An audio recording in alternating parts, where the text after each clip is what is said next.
Vamos à palavra do Senhor.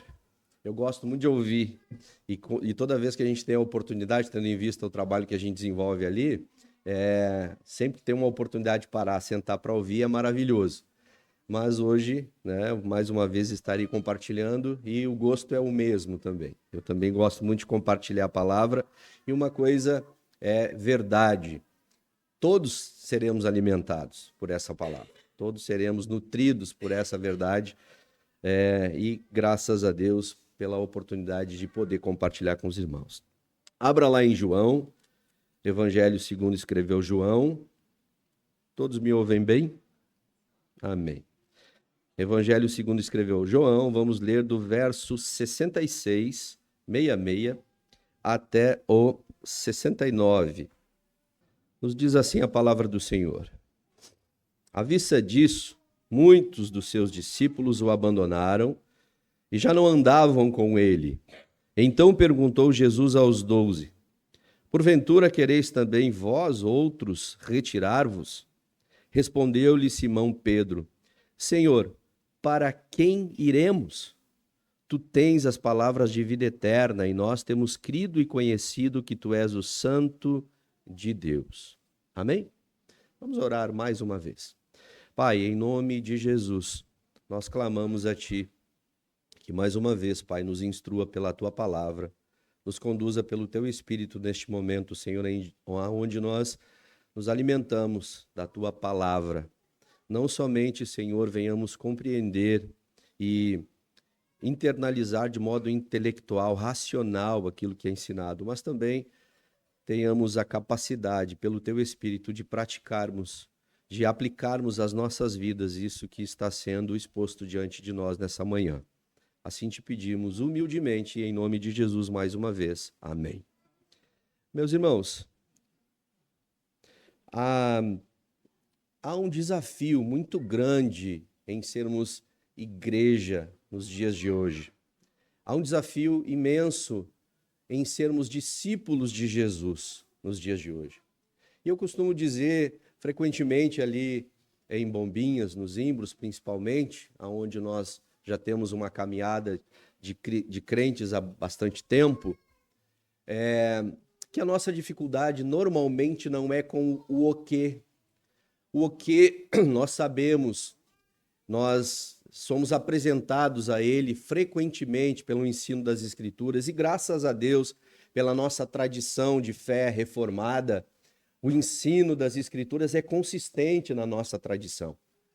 Nós temos homens muito bem treinados, nós temos pessoas dedicadas ao estudo meticuloso das Escrituras e constantemente nós somos expostos a uma teologia saudável, boa, consistente.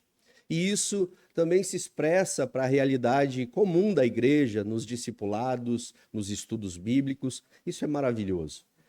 No entanto, nós corremos um sério risco de viver essa realidade, como acabei de dizer, apenas na intelectualidade, simplesmente no conhecimento, no entendimento intelectual. E a grande dificuldade, o que a grande maioria das pessoas, na verdade, busca muitas vezes é compreender o como. Como aplicar isso à sua própria vida, como isso de fato fará a diferença no meu dia a dia, no chão da vida, como nós costumamos dizer. E a verdade, meus irmãos, é que não existe outra forma de compreendermos se não dedicarmos tempo no aprendizado, na leitura bíblica, no estudo meticuloso, em ouvir a mensagem, sobretudo, ouvir a voz de Jesus. Ouvir aquilo que o Senhor, nosso Mestre, nos ensina a respeito de si mesmo, a respeito da sua palavra. Esse pequeno trecho que nós acabamos de ler, ele é o ápice, ou o desfecho de uma sequência de passagens, uma sequência de acontecimentos e ocorrências que os discípulos de Jesus e a multidão que o acompanhava vivenciam junto do Mestre, ouvindo os discursos e os ensinos que Jesus tem a dar a respeito daquilo que ele veio realizar. os 3 versículos que nós lemos, eles estão no final do capítulo 6, um capítulo, segundo os comentaristas, como Simon Kishmaker, por exemplo, um dos grandes comentaristas reformados, ele vai nos dizer que ele é fundamental para nós entendermos todo o ensino joanino. Ele é basicamente uma chave para compreendermos os ensinos de João, do Evangelho de João. E eu quero, brevemente, voltar um pouquinho e até o capítulo 5, né, para que nós tenhamos uma ideia desses acontecimentos, dessas ocorrências que vão nortear o ensino de Jesus e, por que não dizer, nos dá compreensão daquilo que está sendo ensinado por Jesus. No capítulo 5, meus irmãos, de João, nós temos... Jesus já havia iniciado o seu ministério, já havia caminhado, avançado no seu ministério já há algum tempo, mas o capítulo 5 ele começa, conforme o relato de João, começa a nos mostrar uma sequência de acontecimentos que são extremamente fundamentais para a nossa compreensão do texto de hoje. Então, no capítulo 5, no início do capítulo 5, Jesus, ele cura um paralítico, ele cura um homem aleijado. E ele faz isso dentro de uma realidade que nós hoje podemos afirmar que era uma realidade pagã. A compreensão que se tinha é que um espírito movimentava as águas no tanque, denominado tanque de Betesda, e as pessoas que se encontravam no entorno se projetavam, se precipitavam, atiravam-se para dentro do tanque na esperança de serem curados, na esperança de serem restaurados da sua saúde e retiradas todas as suas debilidades. E aquele homem estava à beira daquele tanque já há muito tempo e não conseguia, não tinha a condição, a possibilidade de avançar, de ser o primeiro a pular nas águas, e não tinha ninguém que lhe ajudasse para fazer isso. Jesus então intervém com cura sobre aquele homem, sem, no entanto, fazer com que ele cumpra aquele ritual, cumpra aquela crendice de atirar-se na água. Jesus simplesmente o cura. E também, depois de tê-lo curado, restaurado a sua integridade física, Jesus diz a ele: tome a tua cama, o teu leito e vá embora. O problema todo é que Jesus faz isso num sábado, e isso alvorota completamente aqueles religiosos que, quando viram o aleijado, ou melhor, ex-aleijado, agora carregando o seu leito, se perturbaram pelo fato de ele estar fazendo uma atividade que não era permitida no sábado. E disseram para ele: quem te autorizou a carregar o seu leito nesse dia, sendo que é sábado? Parece que a preocupação destes homens não estava na saúde, na realidade pessoal daquele homem, que agora estava completamente diferente. Ele então responde a esses homens e diz: o mesmo que me curou me disse, toma o teu leito e vai. Eles encontram Jesus. Eles, num primeiro momento, tentam verificar com o aleijado quem havia o curado, e o que ele responde é que não sabia.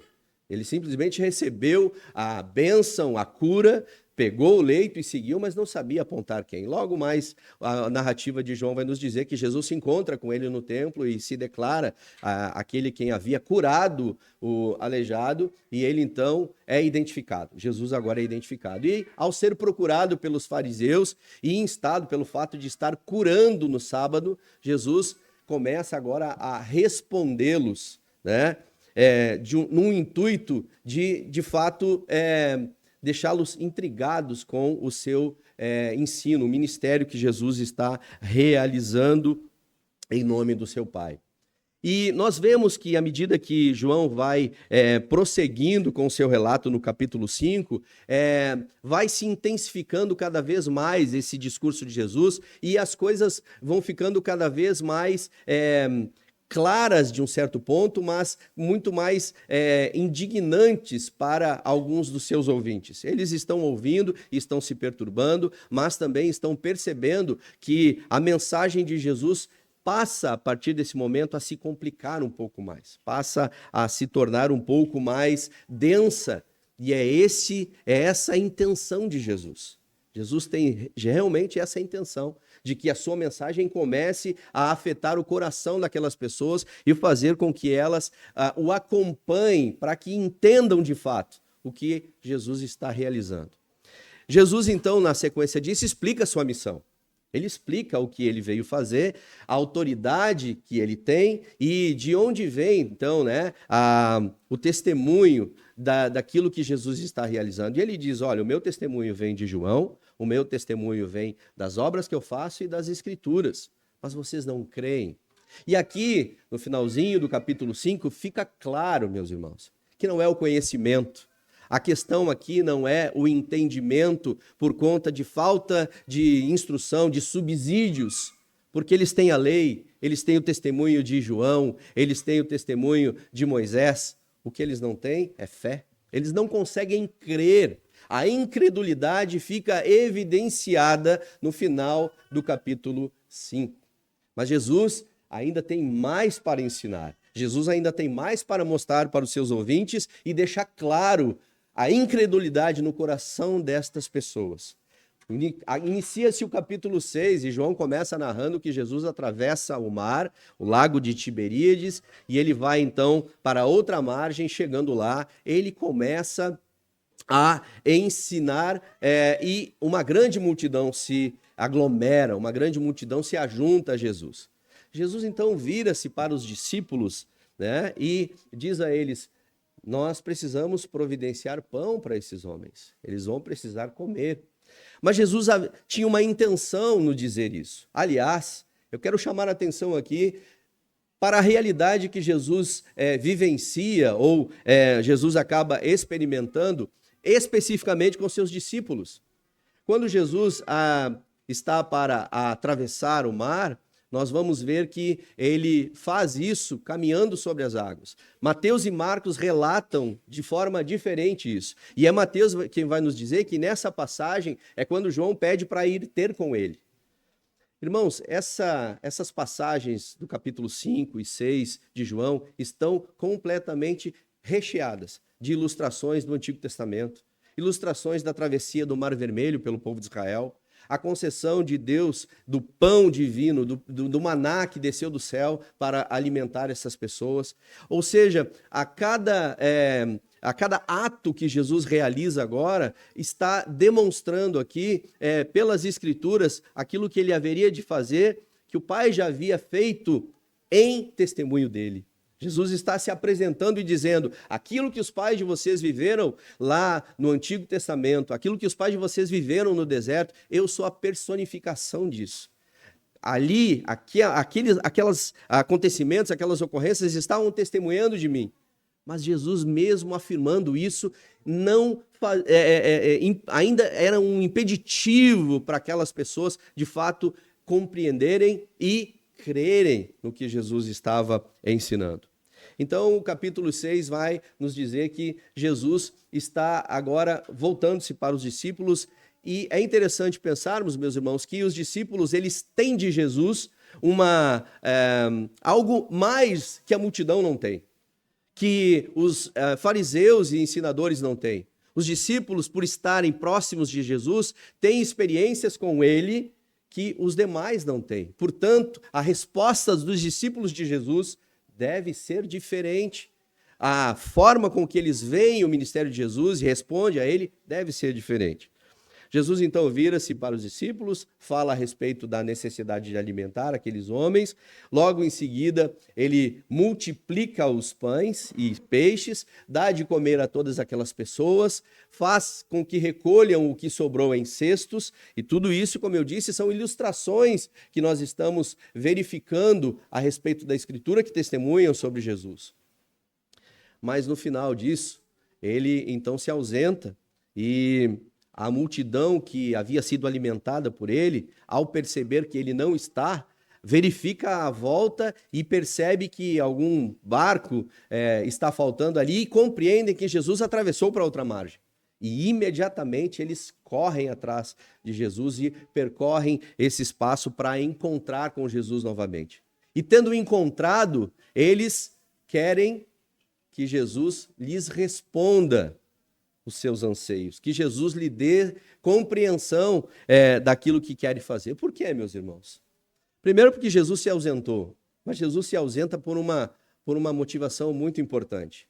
Quando esses homens, maravilhados com aquilo que o Senhor Jesus havia feito e concedido a eles a respeito, com a multiplicação dos pães, eles ficaram tão maravilhados com este sinal, tão maravilhados com aquilo que receberam, que eles intencionavam aclamar ou proclamar Jesus como rei. Este tem que ser o nosso rei. É o homem que do pouco ele multiplica para alimentar uma multidão. Este, com certeza, vai conceder aquilo que nós esperamos e queremos. Portanto, esse precisa ser o nosso rei, esse precisa ser aquele que governa sobre nós. Olha que mensagem importante nós estamos verificando aqui, que num primeiro momento Jesus recusa. Se a intenção de Jesus, ou melhor, a missão de Jesus era ser proclamado rei, será que aqui já não estava sendo demonstrado justamente isso? O que Jesus está dizendo, o que o ensino de João está nos demonstrando, é que declarar Jesus rei só pode ocorrer pela motivação correta, pela motivação do Espírito. E o que fica evidente na sequência desses acontecimentos é que esses homens não tinham a motivação pelo Espírito. Eles estavam movidos pelos seus interesses, pelos seus apetites, pelos seus anseios, e não motivados pelo Espírito Santo de Deus.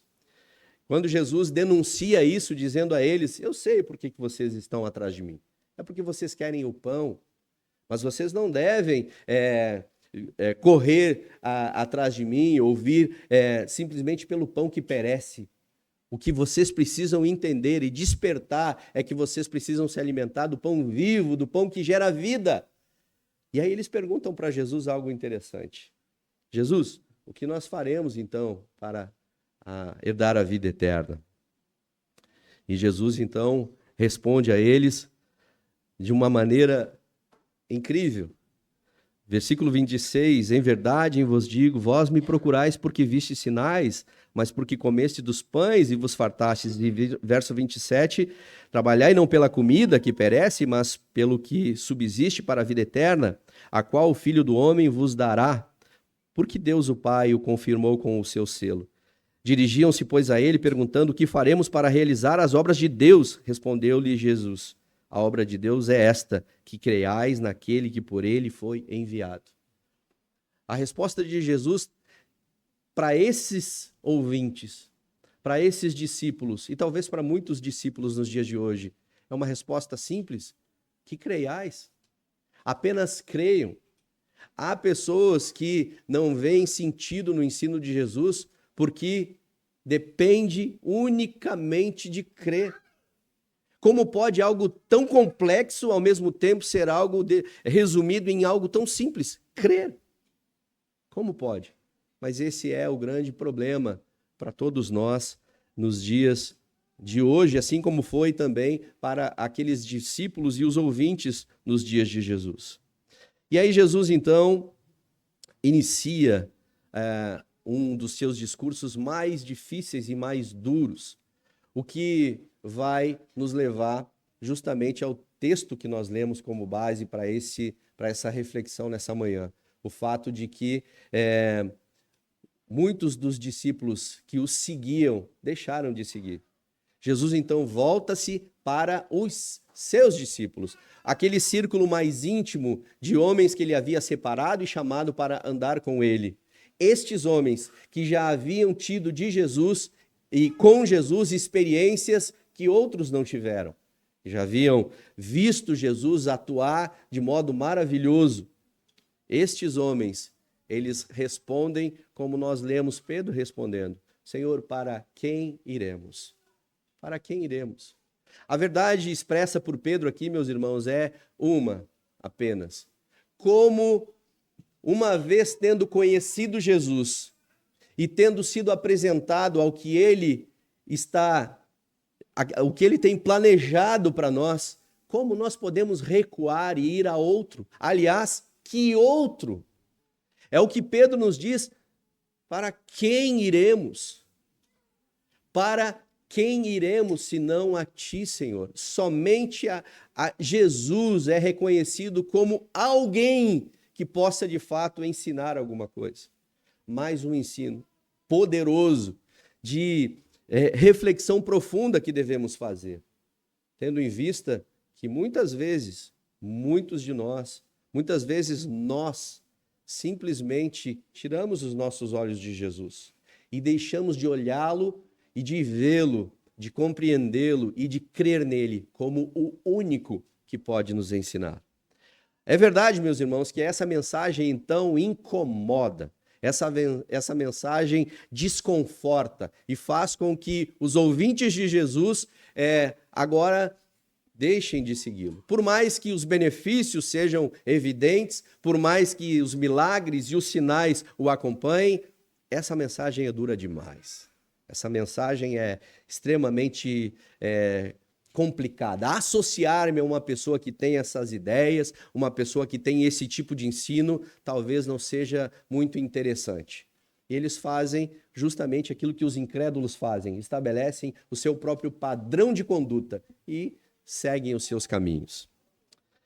Meus irmãos, o ensino de Jesus que desconforta esses homens é este: eu sou o pão da vida. Eu sou o pão vivo que veio do céu.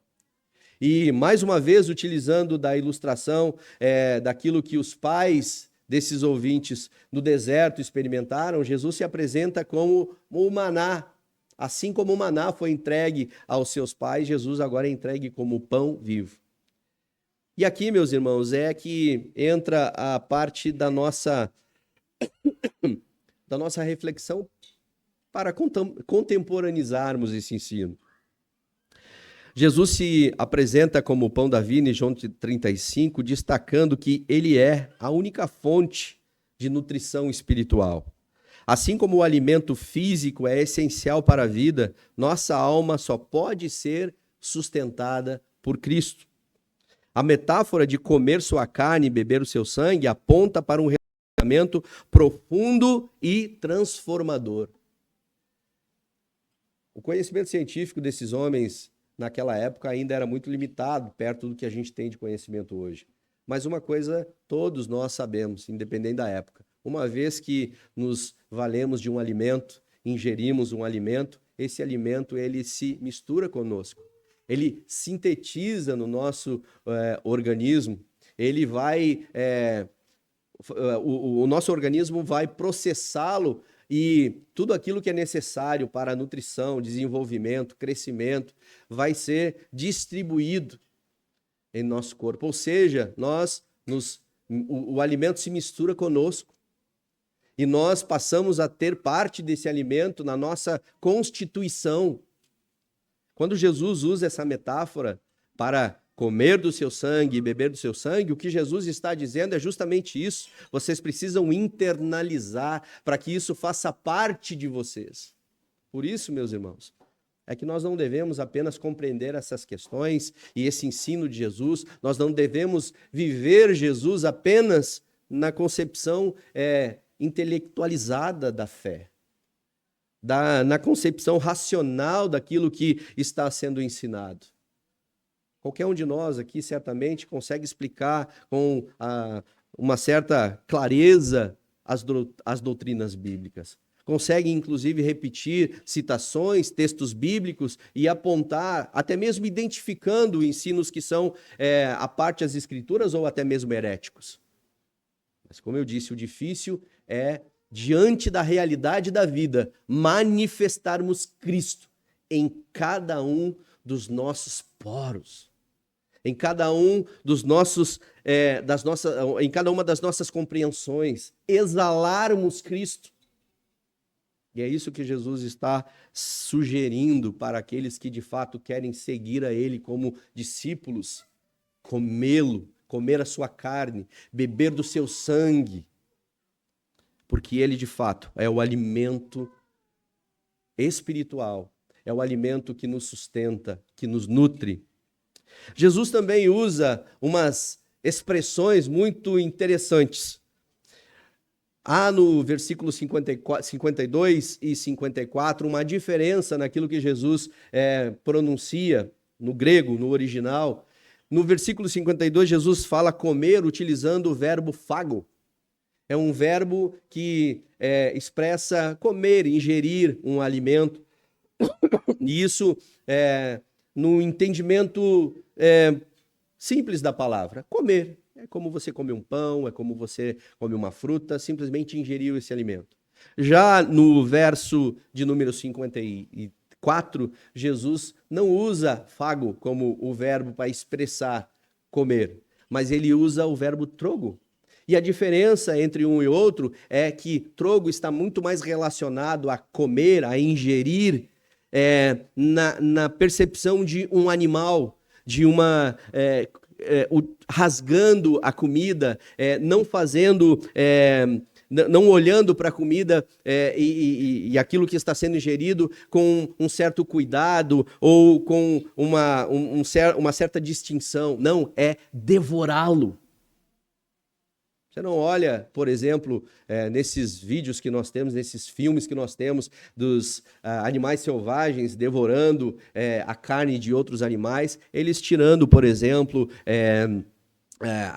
aquilo de grama que ficou junto na hora da caçada, da poeira, ou separando uma coisa da outra, ou tirando pedacinhos, talvez de pedregulhos e de terra que entraram junto, ou até mesmo um leão que diante de uma carcaça de zebra, ele fica com nojo, ou fica com algum tipo de receio de se aproximar e vai pegando pela beiradinha e tirando um pedacinho e experimentando. Não, a expressão que Jesus está usando aqui é se alimentar sem olhar com reservas, entendendo que aquele alimento é o necessário para se manter vivo, para se manter em pé, para se manter em caminhada. Eu preciso disso, eu preciso me alimentar. Então essa distinção que Jesus faz aqui começa a incomodar ainda mais os discípulos. Aí começa a desconfortá-los ainda mais. E eles chegam a ponto de se escandalizar. Eles se escandalizam com isso. Mas Jesus deixa claro, o ensino dele a Nicodemos é um ensino que faz nos compreender que Jesus está de fato falando de questões espirituais aqui. Obviamente que Jesus não está ofertando a sua carne, mas o que Jesus está apresentando algo para esses discípulos que eles ainda vão conhecer, que eles ainda vão entender. Talvez por isso a compreensão deles e a incredulidade seja evidente, porque precisam desse alimento. Homens que estavam acostumados com a potência do braço, com a postura, com a apresentação da pessoa e viram em Jesus esse que poderia reinar sobre eles pelo fato de que Jesus realizava sinais e lhes concedia pão. Jesus estava dizendo agora que essa carne seria entregue, que isso precisava ser devorado, precisava ser comido, e se não fosse assim entendido, eles então não teriam parte com ele. O que faz com que esses homens fiquem completamente no vácuo do entendimento. E agora? É espiritual? O que ele está apresentando é algo literal? Como compreendemos isso? A incompreensão é evidente. Jesus está lidando aqui com esses três tipos de pessoas, três públicos. A multidão, de modo geral, que o seguia por um motivo, os fariseus e ensinadores da época, que o seguiam por outro motivo, no intuito de contestá-lo, porque, afinal de contas, eles conheciam a lei, eles conheciam os ensinos do Pai. No entanto, não faziam conexão com a vida. O que viviam era uma expressão sem vida daquilo que foi entregue para demonstrar a condenação com que eles se encontravam. E os discípulos de Jesus. É o terceiro tipo de público que está aqui, que tem contato com Jesus de uma maneira que os outros não têm, que estão vivenciando experiências com o Mestre que os outros não têm, que leva estes homens a ter um pouco mais de cautela quando percebem que outros discípulos estão se afastando. E eles dizem, não, ainda que eu não entenda completamente o escopo desse ensino, ainda que eu não consiga entender, eu ficarei crendo que vou compreender. E ainda que não compreenda, que aqui está o que precisa ser vivido. É isso que nós precisamos nos alimentar. Assim como os sacrifícios do Antigo Testamento serviam para a expiação e nutrição dos sacerdotes, Jesus se torna a nossa propiciação e sustento. Lá no Antigo Testamento, os sacrifícios eram levados e os sacrifícios eram cruentos. Animais eram imolados, seu sangue era vertido, eram rasgados, dilacerados, mas esse mesmo animal que era oferecido em sacrifício, que os seus intestinos e a sua pele eram queimadas, esse animal também era alimento para os sacerdotes.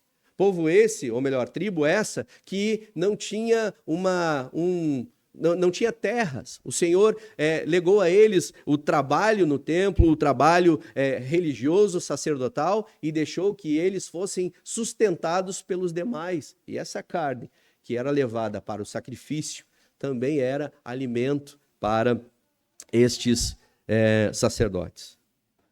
Mas há uma rejeição da mensagem. Os discípulos que abandonaram Jesus estavam presos a uma visão terrena e limitada do Messias. Seu compromisso era condicional às suas expectativas pessoais. E quando confrontados com um ensino difícil, recuaram. A verdadeira fé não busca apenas bênçãos, nem reconhece Cristo como o próprio, mas reconhece Cristo como o próprio sustento da vida. Meus irmãos, buscar a Cristo por aquilo que Ele pode nos dar, pelas satisfações que nós temos nele, pelas compensações que nós recebemos, não é difícil. O difícil é nos comprometermos radicalmente com Ele. E para nos comprometermos radicalmente com Cristo, nós precisamos nos alimentar sem reservas nenhuma da sua carne, sem reservas nenhuma da sua palavra. E nós, muitas vezes, somos seletistas naquilo que nós queremos expressar, da forma que nós queremos expressar a nossa fé. Nós temos que ser honestos e acompanharmos esse pensamento e dizermos, Senhor, muitas vezes eu tenho escolhido o grau em que o Senhor age na minha vida. Eu tenho distinguido o quanto o Senhor pode trabalhar e agir no meu coração. Eu tenho escolhido, Senhor, o quanto eu posso lhe dar e quanto eu posso lhe entregar. Eu não estou me alimentando de fato, ou completamente e unicamente do Senhor. Nós temos que ser sinceros se nós de fato queremos vencer os desafios que nós vivemos como igreja na pós-modernidade. O que é a pós-modernidade, senão a total radicalização do egocentrismo, do egoísmo do ser humano, o que atenta completamente contra a realidade que Deus pôs através de Jesus de nos unir num corpo, em unidade de fé, como igreja de Cristo, aonde prevalece não aquilo que eu desejo, aquilo que eu quero, mas o bem comum, a realidade do corpo, aonde um edifica o outro e todos são edificados. Nós precisamos ser honestos se de fato queremos vencer esses desafios e ser uma igreja que de fato continua testificando, testemunhando da ação que Cristo tem de fato realizado quando professamos a nossa fé nele. E para isso nós precisamos de uma boa dose de fé, de crer em Cristo e obedecê-lo de modo radical. Quando nós falamos isso, às vezes é tão difícil. Falar da fé de modo radical é extremamente difícil. O que querem mais de mim? O que esperam mais de mim? E muitas vezes nós cedemos às máximas e proposições da nossa cultura. Já fui tempo demais, já estive tempo demais, afinal eu já faço coisas o bastante. O que na verdade ao que você está se referindo é a expressão religiosa, muitas vezes, do serviço, que não está nem um pouco recebendo o todo do teu coração, que deveria estar ali, depositado sobre esse tesouro que é viver para Cristo e por Cristo. O discipulado envolve rendição total, mesmo diante de ensinos que desafiam nossa compreensão. Quando eu falo sobre uma intelectualidade, ou melhor, uma espiritualidade intelectualizada, é que nós conseguimos, diante das diversas dificuldades que nós encontramos, percalços da vida, nós conseguimos encontrar textos bíblicos que casam com aquilo que nós estamos vivendo, conceitos que nós conseguimos apresentar de modo maravilhoso. O que não conseguimos muitas vezes é viver por esses conceitos. Explicar é algo completamente difícil. E casualmente, ou curiosamente, discipulando e evangelizando ali em Bombinhas, praticamente todos os dias eu encontro pessoas que de alguma maneira tiveram algum contato com o Evangelho, tiveram algum contato com Jesus. E muitas vezes me surpreende o tanto de textos bíblicos e de concepções bíblicas que essas pessoas conseguem repetir e reproduzir. E aí você fica olhando para a realidade do que aquelas pessoas estão vivendo e você diz o seguinte: meu Deus, com esse tanto de conhecimento e de compreensão, chega a ser constrangedor, porque a cada situação que a gente fala no intuito de conversar um pouco a respeito do mestre, as pessoas já têm lá um versículo para apresentar, ou uma máxima bíblica para apresentar, mas aí você olha para a realidade da vida e diz: meu Deus, que fé esquizofrênica é essa, que compreensão insana, que não se traduz numa condução de vida que glorifique a Deus. Eu sempre falo também, lá nos Imbros, uma coisa é nós fazermos esse contraste entre ímpios e cristãos, entre os ímpios e os discípulos. O duro do pastoreio é quando nós verificamos essas concepções ímpias entre os discípulos. E é o que Jesus denuncia quando ele pergunta: vocês também não querem ir? Vocês também não querem se retirar? O que Jesus está dizendo também nas entrelinhas é que não adianta segui-lo com reservas, com a fé que está cheia de senões.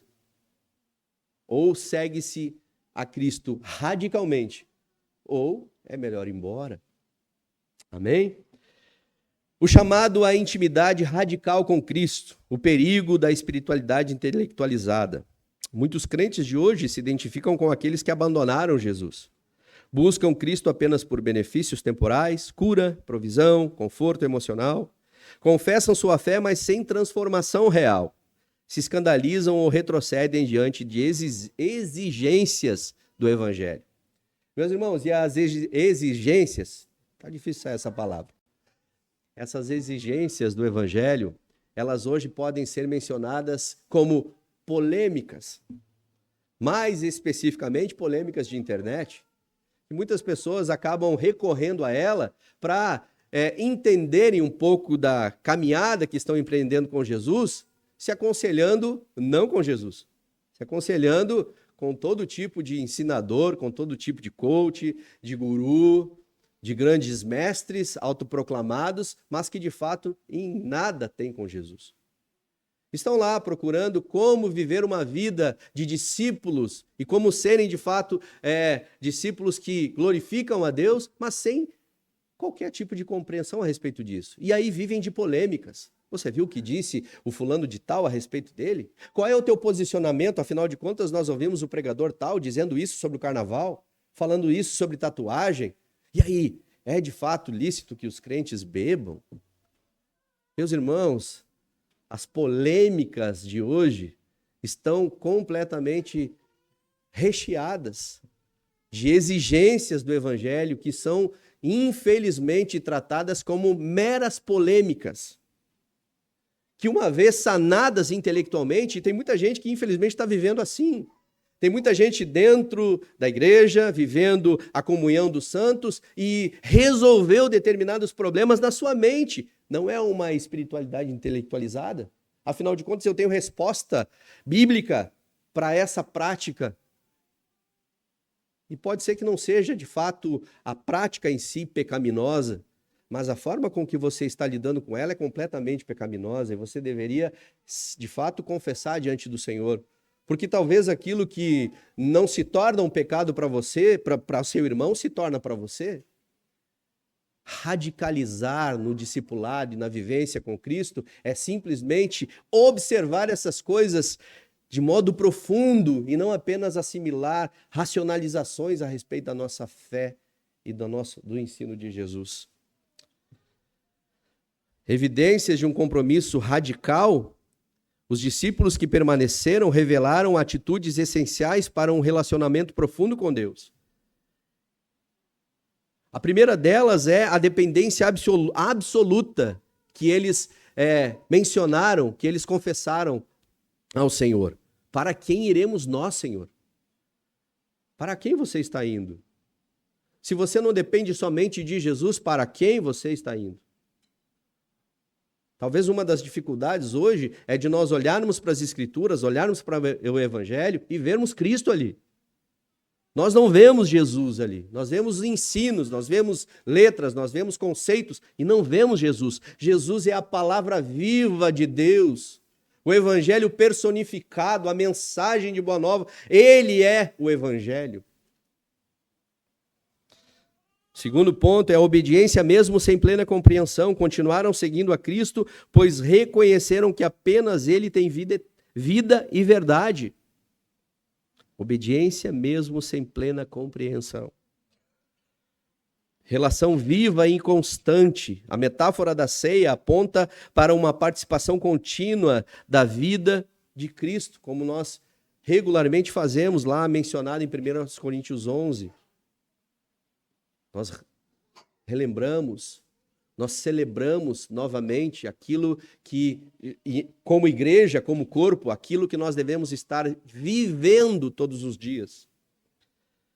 A grande pergunta para reflexão nesse bloco é: minha fé se baseia em Cristo como centro absoluto da minha vida ou apenas em expectativas pessoais?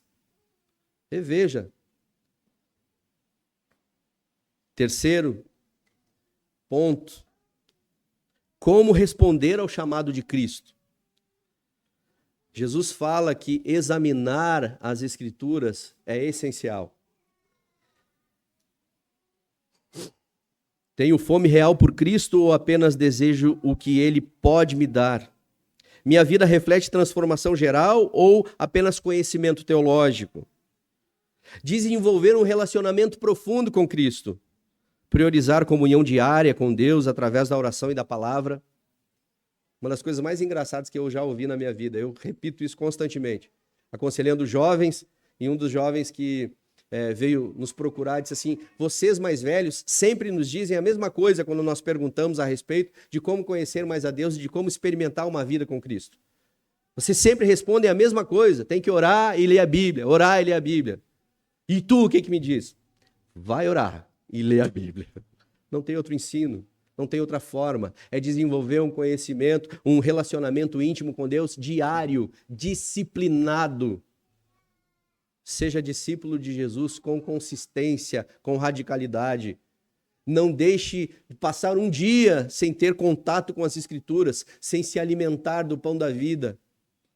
Você não fica um dia inteiro sem se alimentar, a menos que se dedique a fazer um jejum, e muitas vezes pode ocorrer de esquecer, e depois da primeira mordida no sanduíche, lá depois do meio-dia, meu Deus, e o jejum? Você não consegue ficar. Já é um hábito, já é, além da necessidade de nutrição, já é um hábito. Você sentar à mesa, você se alimentar. Portanto, priorize a comunhão diária com Deus através da oração e da palavra. Submeta todas as áreas da sua vida ao senhorio de Cristo. Todas as áreas da sua vida. Que áreas da sua vida precisam ser verificadas se estão de fato sob o senhorio de Jesus? Teu bolso? A tua mente? Porque às vezes existem pensamentos que não estão cativos em Cristo. Existem questões na sua vida que ainda estão respondendo de maneira completamente contrárias ao Evangelho, simplesmente porque esses pensamentos não foram levados a Cristo. Há pessoas que pensam o seguinte: hoje fala-se muito em diversidade. E essa ideia de diversidade, aliás, boa parte, se não 100%, daquilo que se ensina para fora hoje, ela está impregnada da cultura. Mas quando nós olhamos a Bíblia, nós vemos que o povo de Deus, ele pensa de modo concorde, alinhado. E a recomendação da Escritura é que nós nos submetamos a Cristo e os nossos pensamentos a Ele, para que pensemos todos na mesma direção, pensemos igualmente. Mas o ímpeto do ser humano, por conta da natureza caída, é se sentir exclusivo, se sentir diferente. Eu preciso ter ideias minhas. O que há de errado em crer somente no Senhor e ter os seus pensamentos norteados pelo Senhor? Já estou encaminhando para o final, meus irmãos. Rejeitar a mornidão espiritual e buscar crescimento constante. Muitos estão experimentando justamente isso e estão correndo um sério risco de serem vomitados pelo Senhor. Uma mornidão espiritual, uma apatia na vida espiritual. Já não conseguem mais experimentar. Se sentem crentes quando estão próximos de outros crentes. Aí parece que é aquele carregador novo dos iPhones, aí, de alguns Android, que a gente coloca por indução, né? Aí tá próximo a ele, se sente crente. Mas ele perdeu algum referencial da volta dele, ele já não consegue ser tão crente assim. Lá na família, no emprego, no trabalho, na faculdade, ele responde como um ímpio. Está experimentando uma mornidão espiritual. Em nome de Jesus, reveja essas posições. Me encaminhando para o final. Testemunhar e viver em santidade. Obediência é incondicional mesmo quando não compreendemos totalmente os caminhos de Deus. Meus irmãos, muitas vezes não é fácil e claro nós compreendermos o que o Senhor está fazendo. Eu posso testemunhar de mim mesmo, pela minha família também, que muitas vezes isolados ali, trabalhando duro, ensinando pessoas. Tem semanas que eu chamo o pastor Felipe e digo, ora por mim. Os problemas que surgem pessoas, e é maravilhoso quando as pessoas vêm. Mas aí você vê o bichinho sujo, cheio de farpa, cheio de espinho que precisa ser tirado. E aí você começa um trabalho e é impossível, aquele que já fez jardinagem aqui sabe, é impossível fazer jardinagem sem se sujar com a terra. É impossível tirar os espinhos sem se espetar com eles. E muitas vezes, meus irmãos, nós não entendemos o que o Senhor está fazendo, como Ele está conduzindo. E nós queremos responder da nossa maneira. Mas um discípulo de Jesus, que vive radicalmente, alimentado por essa verdade do que Jesus está nutrido e capacitado para continuar obedecendo, ainda que não compreenda o que o Senhor está fazendo. Leva tempo. Não pense não que o conselho da igreja tem todas as respostas o tempo todo. Não pensa que o pastor, o evangelista, os oficiais, eles sabem firmemente. Queríamos que fosse assim, seria maravilhoso, mas não é. Caminhamos por fé e não por vista. Caminhamos por aquilo que o Senhor tem nos apresentado pela sua palavra, pelo testemunho do Pai. O que é maravilhoso no ensino de Jesus. Porque Jesus diz, olha, o testemunho dos homens, esse eu não aceito. O que dizem a meu respeito, o que os homens falam de mim, este eu não aceito. Eu aceito o testemunho que vem do Pai. Essa fala de Jesus, no capítulo 5, nos mostra que Jesus continua se alimentando daquilo que foi declarado pelo Pai, que inclusive ele responde a Satanás na tentação do deserto. Ele ouve no dia do seu batismo por João Batista, ele ouve a seguinte declaração, este é o meu filho amado em quem me comprazo. E quando instado por Satanás para que o alimento, depois de alguns dias privado da alimentação, Jesus responde a ele, não só de pão viverá o homem, mas de toda a palavra que sai da boca de Deus. Eu quero que você, nessa manhã, em nome de Jesus, compreenda isso. Caminhe por fé, obedeça mesmo não compreendendo o que o Senhor está fazendo naquele momento da sua vida, na sua família, nos seus caminhos. Uma fé que não se molda à cultura, mas que impacta o mundo ao redor por estar centrada na cruz e no sacrifício cruento e repugnante do Salvador. O que mais querem hoje é tornar a mensagem do Evangelho palatável.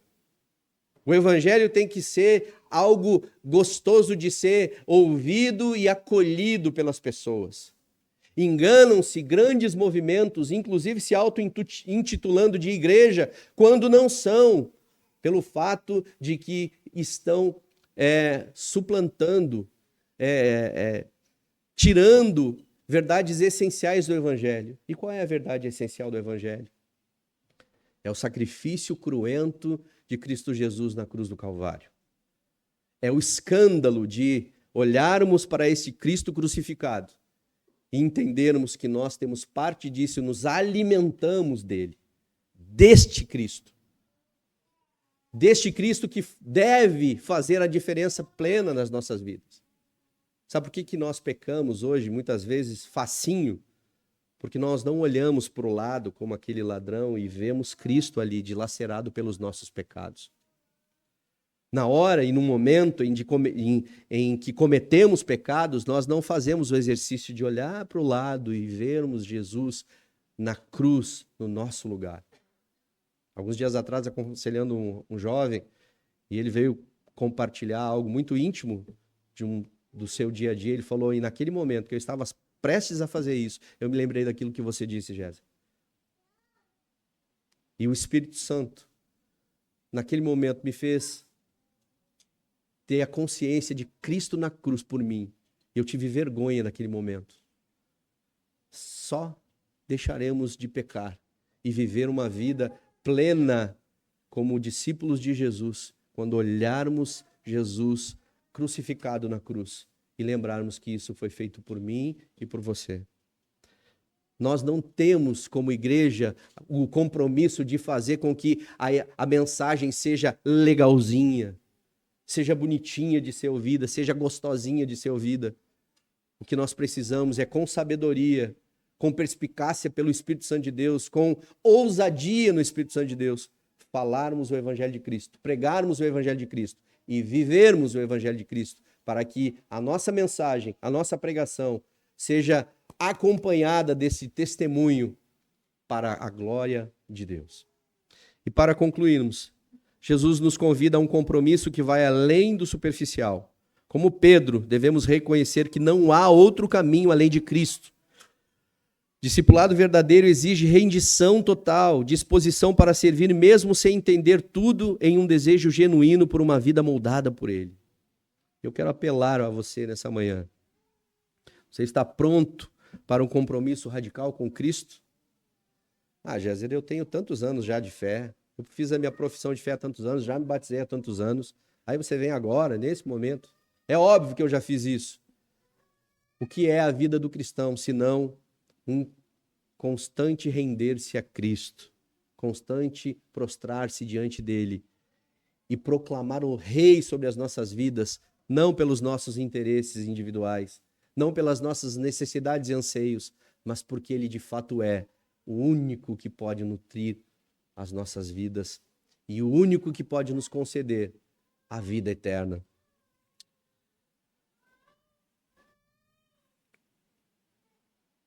Está disposto a segui-lo mesmo quando o caminho for difícil? Hoje é o momento de renovar sua entrega e decidir viver uma fé autêntica e profunda, todos os dias. O que Jesus fez com os discípulos foi o que nós estamos fazendo nesse exercício aqui nesse momento. É questionarmos. Será que não é interessante nós irmos adiante e deixarmos de seguir a Jesus? Ou fazermos como os discípulos de dizer, não, Senhor. O que Jesus esperava dos seus discípulos foi justamente as respostas que eles deram. Senhor, nós temos crido que Tu és o Filho de Deus. E para quem iremos nós? Nós vamos ficar, Senhor. E nós vamos continuar. E vamos continuar nos Teus termos e não nos nossos termos. Amém? Eu peço, por gentileza, meus irmãos. Feche os teus olhos, por favor. Pai, em nome de Jesus.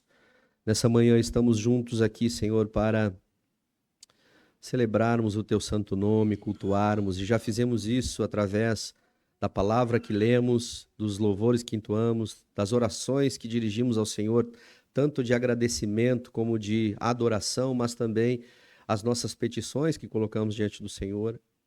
Já fomos agraciados, Senhor, pela lembrança de que os nossos pecados foram perdoados na cruz de Jesus. E neste momento, Senhor, depois da mensagem, que somos instados, Pai, a avaliarmos a nossa caminhada e o nosso discipulado em Ti, nós Te pedimos, Pai, Dá-nos graça, Senhor. Dá-nos graça, Senhor, para vencermos as nossas fraquezas e limitações, para olharmos para Ti, Senhor, e entendermos que não há outro que possa suprir as nossas necessidades físicas, as nossas necessidades espirituais, mas também nutrir a nossa vida para a vida eterna, nutrir o nosso espírito para alcançarmos, Pai, a vida eterna. Em nome de Jesus, que os nossos corações estejam vibrando, harmonizados com essa mensagem, Senhor, e que não nos permitamos de modo nenhum desviarmos o nosso caminho, Senhor, e os nossos olhares deste tão grande símbolo que nos foi colocado diante de nós, que é a tua cruz. E assim professemos cotidianamente, não só com as nossas vozes, mas com as nossas vidas, entregues como sacrifícios vivos, como diz o apóstolo Paulo, para sermos teus discípulos e testemunhas daquilo que o Senhor está realizando e daquilo que nós já conquistamos no Senhor para a eternidade. Em nome de Jesus. Amém. Amém, meus irmãos.